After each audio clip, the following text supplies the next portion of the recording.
Hi, I'm Melissa Ng of Lumecluser, and I created Marvel Becoming's Hela headdress.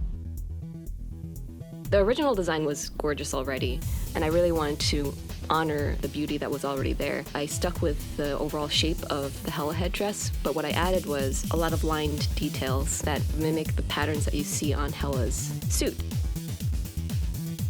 The Hela headdress is made of 3D printed material called PCTPE, a sort of nylon, and this nylon is actually semi-rigid and flexible, which also allows it to be pretty impact resistant.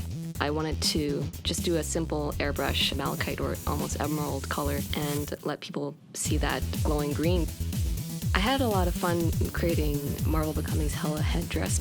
Being able to throw in my own spin is also what cosplay is all about. Having fun with it and hoping other people have fun with it. That's what it should be all about.